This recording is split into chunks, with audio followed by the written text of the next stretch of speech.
But if you don't have the app,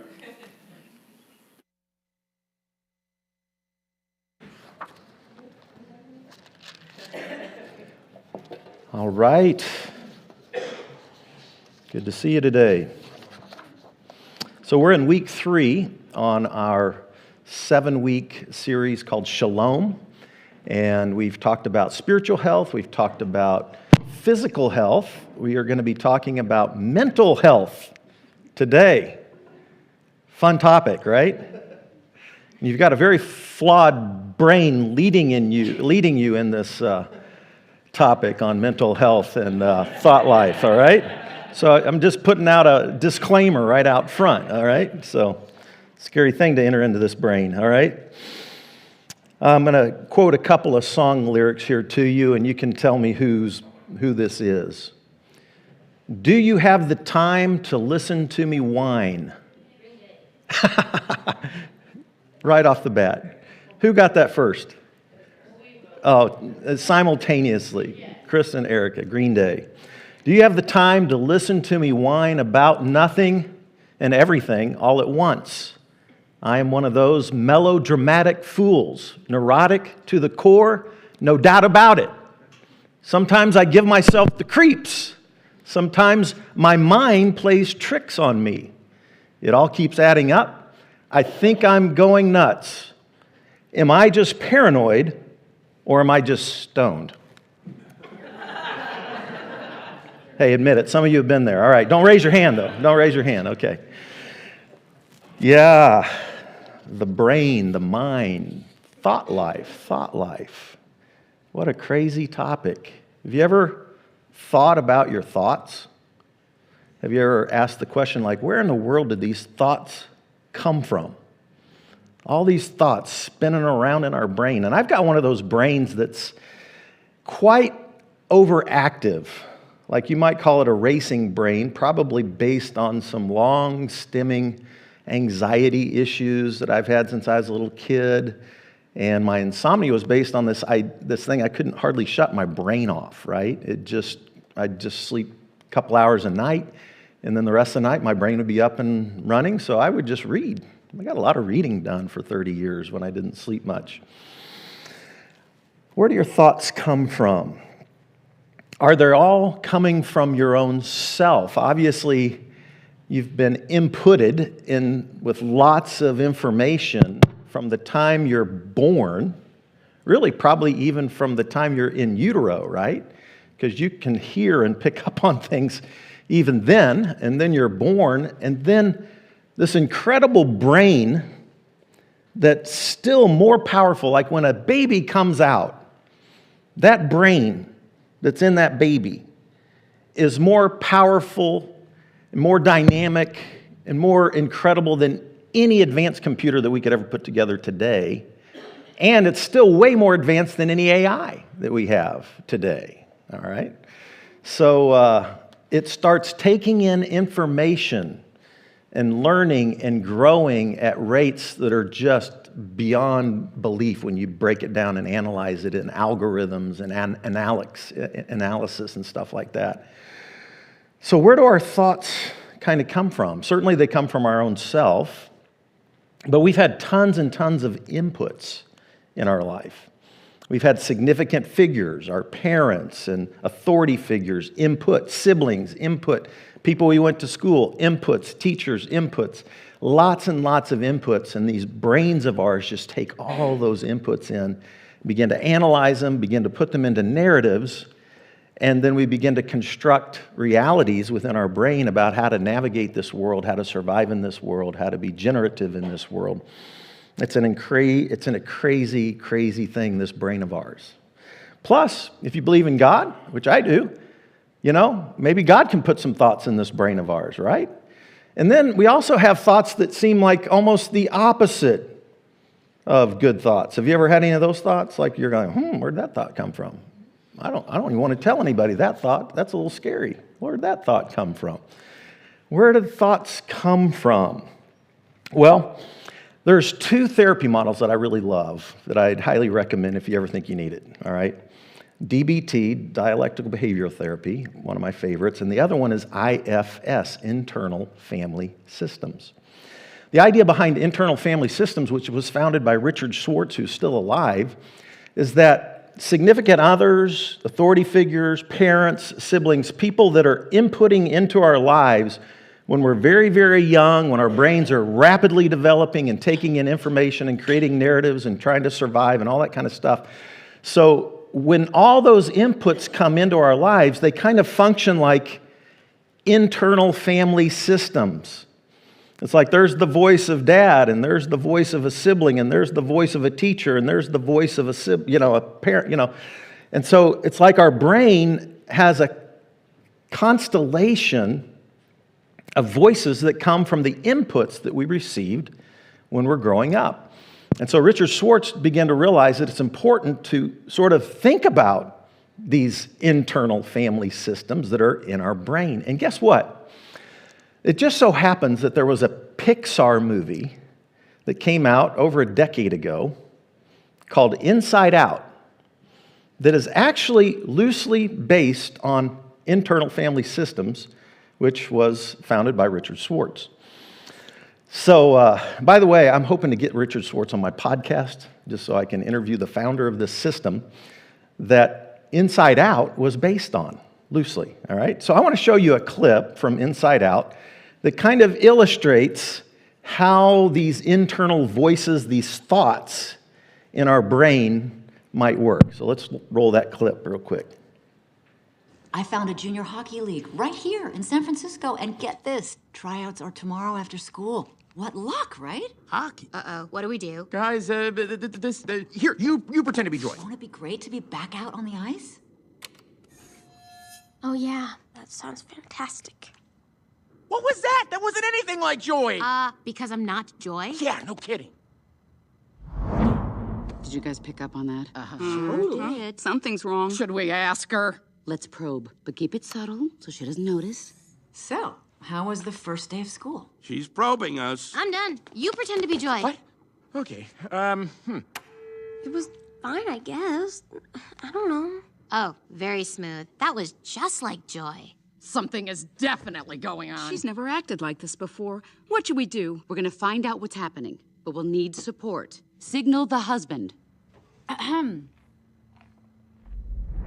a nice pass over to Reed, comes across that right. Uh-oh, she's looking at us. What did she say? What? Oh, sorry, sir. No one was listening. Is it garbage night?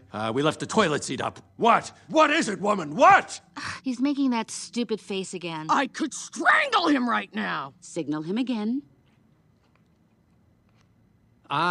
So, Riley, how was school? Gotta be kidding me. For this, we gave up that Brazilian helicopter pilot? Boo! I'll be Joy. School was great, all right? Riley, is everything okay?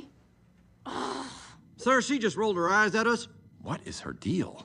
All right, make a show of force. I don't want to have to put the foot down. No, not the foot. Riley, I do not like this new attitude. Oh, I'll show you attitude, okay? no. Stay happy! What is your problem? Just leave me alone. Sir, reporting high levels of sass. Take it to DEFCON 2. You heard that, gentlemen? DEFCON 2. Listen, young lady, I don't know where this disrespectful attitude came from. You want a piece of this, Pops? Come and get it! Yeah, well... Here it comes. Prepare the foot. Keys to safety position. Ready to launch on your command, sir. Just shut up! Fire! That's it. Go to your room. Now. Foot is down. The foot is down. Good job, gentlemen. That could have been a disaster. Well, that was a disaster.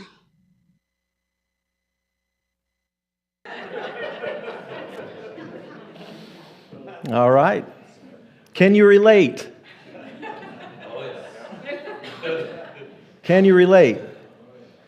The voices in our head, they come from places, right? And they come from how we grow up. By the way, how many of you have, you don't have to raise your hand, how many of you have a strong internal critic? Internal critic.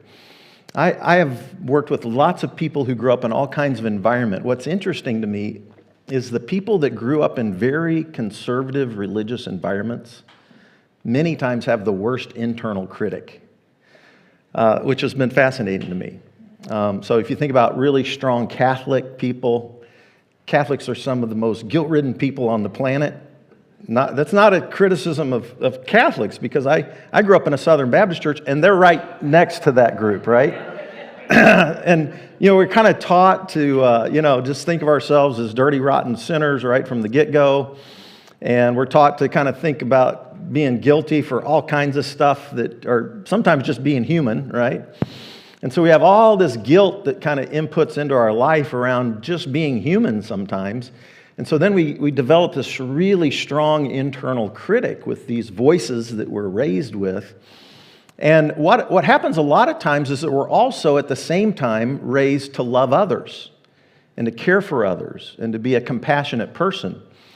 So some of us grown up with this incredible compassion toward others, but then we don't have it toward ourselves.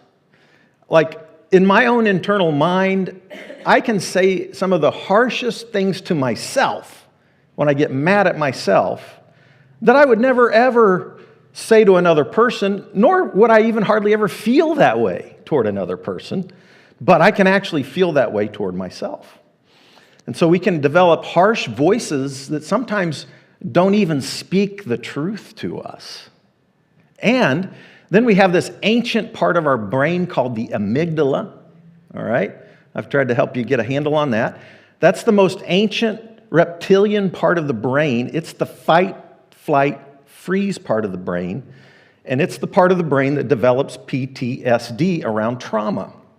So if you study any kind of trauma-informed counseling or therapy or trauma-informed yoga, any of these kind of things, you're going to learn about the amygdala, the fight, flight, freeze part of the brain.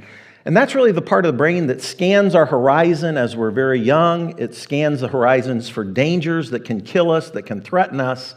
And when something comes close to threatening us, the amygdala records the emotional dynamics of that experience incredibly deeply into the deep core cortex of our brain. And then, for the rest of our life, typically, it scans the horizon for similar threats, is always looking for threats in order to protect us. But it creates kind of a little bit of a neurotic brain, because think about it. How many of you can sit quietly for a moment and just calm yourself, maybe do a little deep breathing, and then just shift into an awareness of the moment that takes in surroundings, takes in your own body, your own thoughts, your own emotions, and can go, I'm thankful for being alive in this moment right now. And just be at peace and absorb with gratitude the beauty of being alive in this moment right now. How many of you can get to that kind of place easily? Most of our brains are consistently running backwards, regretting things, wondering about if I said this or did I hurt somebody, or are they mad at me, or da-da-da-da-da, and we're rethinking our past and the hurts and all that kind of stuff. Or our brains are anxiously running to the future, worried about this, fearful of this, what's going to happen here, what's going to happen there. So our brains really are kind of hyperactive and such that we run to the past with regrets. We run to the future with worry. Really hard sometimes for us to be in the moment. And so our brain has some limitations. It's hardwired to save us, to protect us, to help us survive, but sometimes in the modern world, it's overactive. And it's hard to settle it down a little bit. I actually, about a year ago, went out to Ridgeway, Colorado, and did a 6-day silent retreat, meditation retreat. Have any of you ever done anything like that? A couple of you, okay? And so I was in a home all by myself, and morning, noon, and night, I basically either sat for 45 minutes or paced for 45 minutes. I didn't go out in hikes in the woods or anything like that, and I listened to 2 talks a day on mindful meditation, and I did that for 6 days in a row. It's literally one of the hardest things I've ever done. Like, I could have gone out hiking all day by myself, easy. I've done that, love that, and my brain is constantly entertained with the environment around me, nature, and all that kind of stuff. But like to just sit for 45 minutes, pace for 40, sit for 40, pace for, and just think about my thoughts and my emotions and my body and what's going on in my body, and try to like be grateful for the moment and be alive. And like I started thinking about, God, the patterns in my brain. You sit long enough with your brain and you think about your thoughts and your emotions, all of a sudden you realize, wow, I've got a really strong planning brain. I've got a goal-setting brain. I've got like this type A person always thinking forward, boo, boo, boo, boo, boo, you know. I'm planning all the time in my brain, right? But also have that dynamic where I'm running backwards. And, you know, I went through some trauma these last few years, and there's some PTSD that rattles around in my brain now, you know, from trauma that I've gone through over the past few years. And so it's a fascinating world to think about what goes on inside of our brain. And we have limitations. Do you know that your brain can create false narratives from the inputs that you have in your world that don't even match reality sometimes? We can actually believe false narratives about people, about ourselves, about God, and about the world. You know, prior to modern science, if you taught that the Earth rotated around the sun, you could be imprisoned. If you taught that the Earth was round, you could be actually imprisoned. There are times in the history of the church where the dogma was that the sun rotates around the Earth and the Earth is flat. And all of a sudden, astronomers began to challenge some of those ideas, and they were actually attacked by the middle-aged church. Interesting stuff, right? So we can actually build false narratives that aren't even true to reality, false narratives about God, ourselves, and others. So there's some limitations to our brain. But it's one of the most amazing things on the planet, this human brain that we have.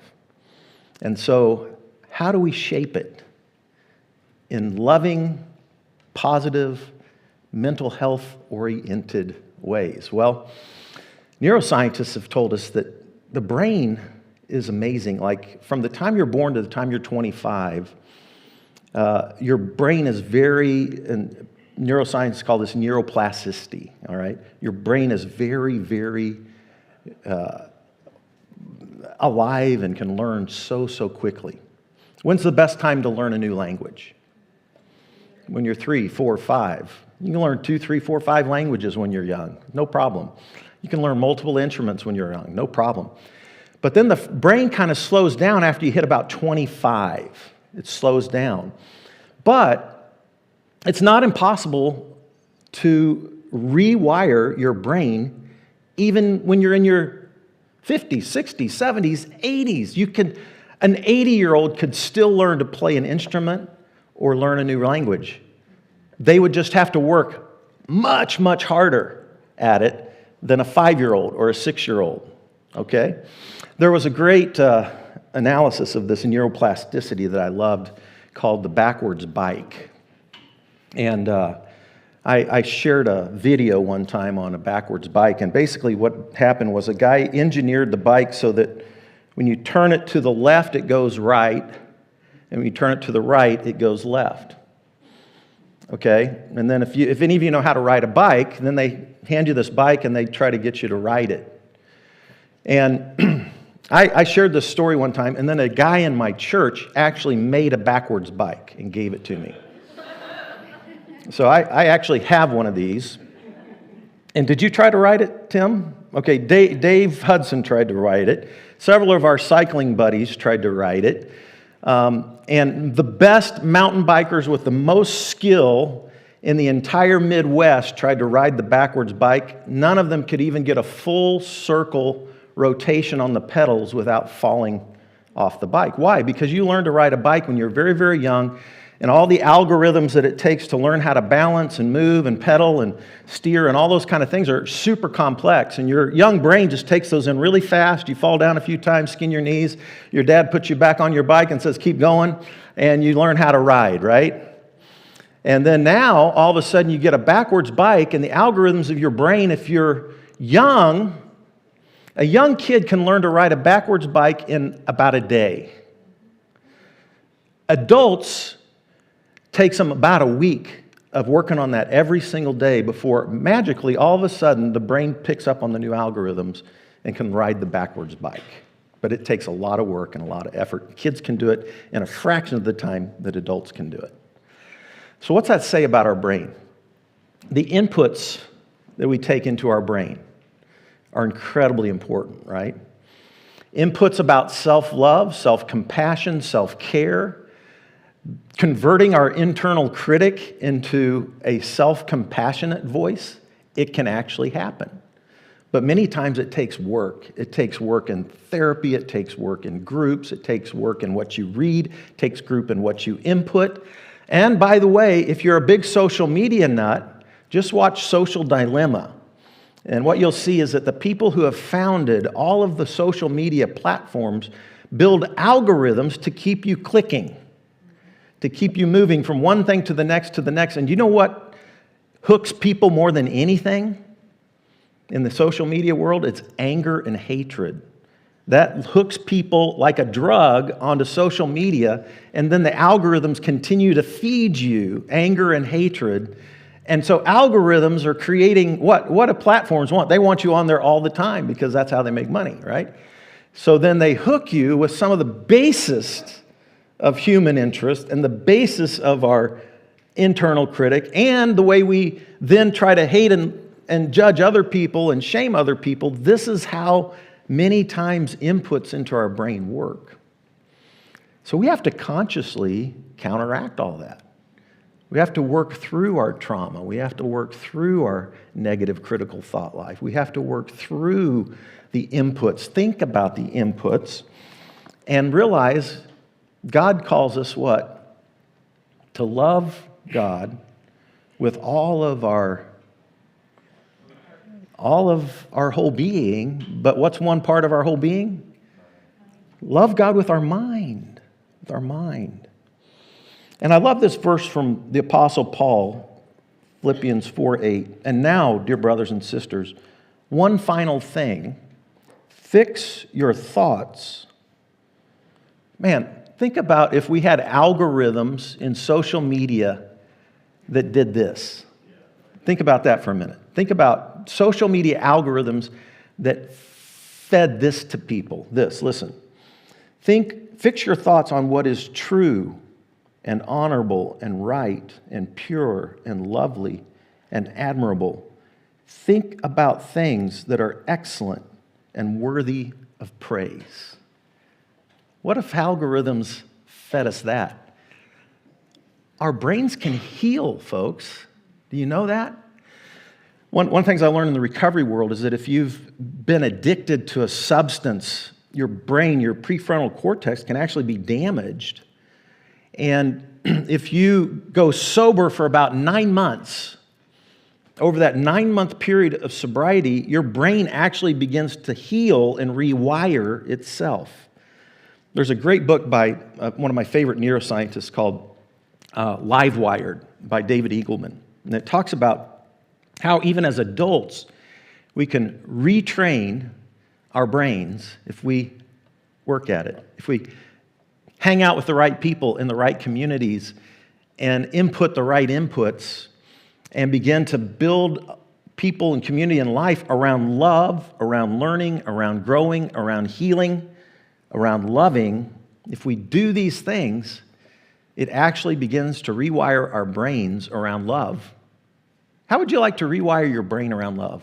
Love of God, love of self, love of your neighbor, and what if we even tried to more graciously understand the trauma of our enemies and even love our enemies? That's where we need to be. That's what we're called to be. We are called to become lovers of God, lovers of ourselves, lovers of people, and yes, even lovers of our enemies. And your brain can do it. If you give it the right inputs, allow it to heal, allow it to learn, allow it to grow, build community of loving community, our brains can actually heal and grow. And then our brains then begin to motivate us to make impact in the world for love, for good, for beauty, for wholeness, for generosity. I believe that's what we're called to do as followers of Jesus.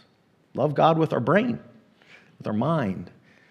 And be careful about what you put in that brain and what you focus on and what you spend time at, and make sure that you're inputting it with the things that the Apostle Paul says.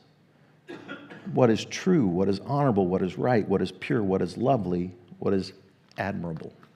Let's pray. God, come and do a work in our brains today, in our thought life today. As we think about our thoughts, as we reflect on what goes on in these brains of ours, all the inputs, all the narratives, all the internal critics, all of the stuff that goes on, let us consistently move into love and beauty and goodness, and to focus on what is true and lovely and honorable and admirable. And may we rewire our brains with your help, God, to love you, love others, love ourselves, and yes, even love our enemies. We pray this in Jesus' name.